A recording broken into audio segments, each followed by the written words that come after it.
नमस्कार। ज्योतिषीय श्रृंखला की इस कड़ी में आपका हार्दिक स्वागत है। पिछले वीडियोज में हमने ग्रहों की नैसर्गिक मैत्री और तात्कालिक मैत्री की जानकारी प्राप्त की थी। अब किसी कुंडली विशेष में नैसर्गिक मैत्री और उस कुंडली के ग्रहों की तात्कालिक मैत्री के आधार पर हम पंचधा मैत्री का निर्माण करते हैं, आकलन करते हैं। आज हम उसकी जानकारी प्राप्त करते हैं। पंचधा मैत्री नैसर्गिक मैत्री के 3 स्वरूप और तात्कालिक मैत्री के 2 स्वरूप मिलाकर ये 5 स्वरूप होते हैं। 5 होते हैं, इसलिए इसका नाम पंचधा मैत्री होता है।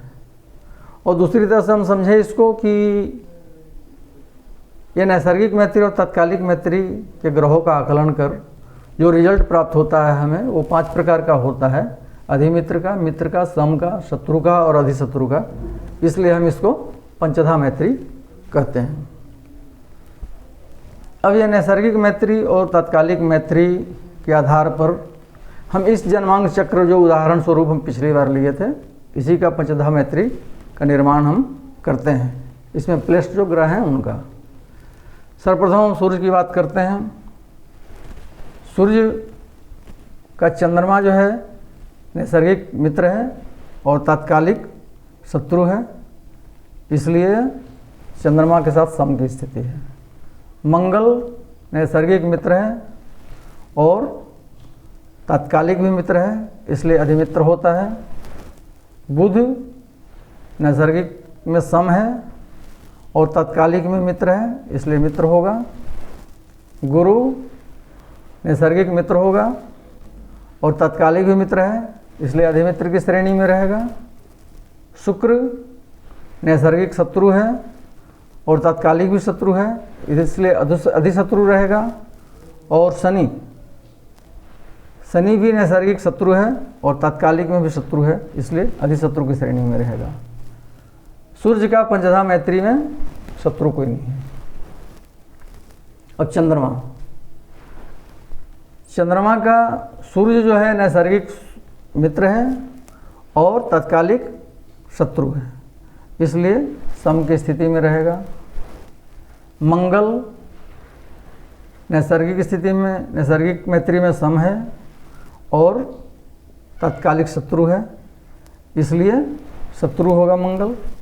बुध नैसर्गिक मित्र है और तात्कालिक शत्रु है, इसलिए सम होगा। गुरु नैसर्गिक मैत्री में सम है और तात्कालिक में शत्रु है, इसलिए शत्रु होगा। और शुक्र नैसर्गिक में सम स्थिति में है और तात्कालिक में मित्र है, शत्रु है, इसलिए शत्रु होगा। और शनि नैसर्गिक में सम स्थिति में है और तात्कालिक में मित्र है, इसलिए मित्र की स्थिति में होगा। चंद्रमा का इस कुंडली में कोई अधिमित्र नहीं है और कोई अधिशत्रु नहीं है। मंगल का सूर्य नैसर्गिक मित्र है और तात्कालिक भी मित्र है, इसलिए अधिमित्र की श्रेणी में रहेगा। बुध नैसर्गिक शत्रु है और तात्कालिक मित्र है, इसलिए सम होगा। गुरु नैसर्गिक मित्र है और तात्कालिक शत्रु है, इसलिए सम होगा।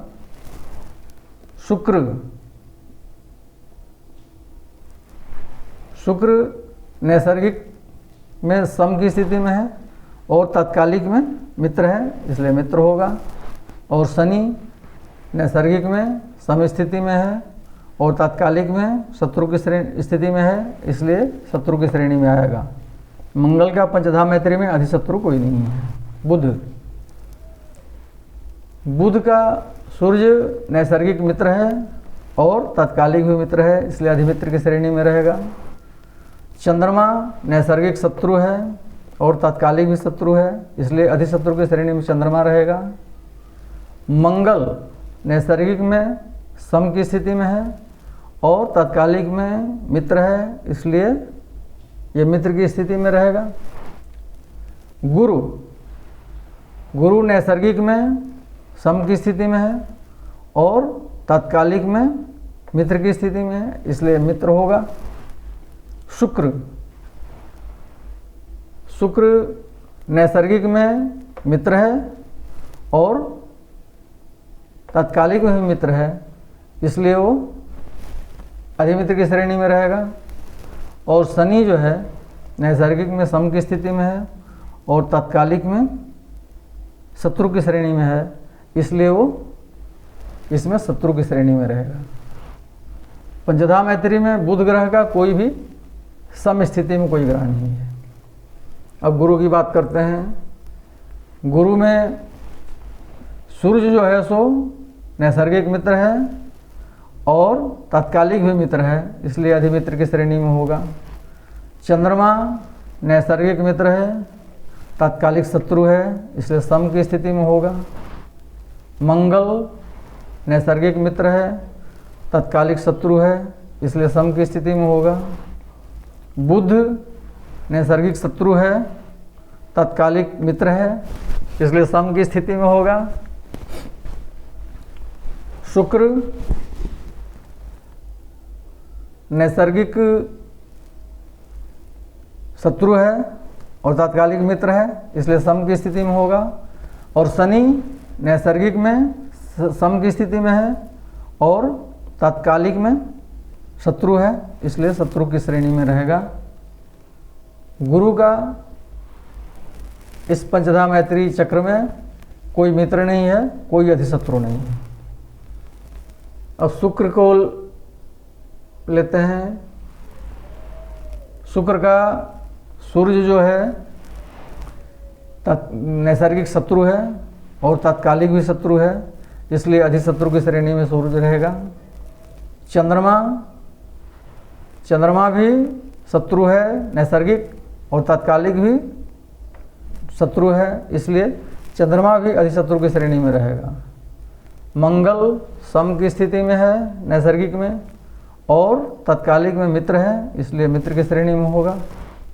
बुध नैसर्गिक में मित्र है और तात्कालिक में भी मित्र है, इसलिए अधिमित्र की श्रेणी में होगा। गुरु सम की स्थिति में नैसर्गिक में और तात्कालिक में मित्र है, इसलिए मित्र होगा। और शनि इसमें जो है सो मित्र है नैसर्गिक में और तात्कालिक में शत्रु है, इसलिए सम की स्थिति में शनि होगा।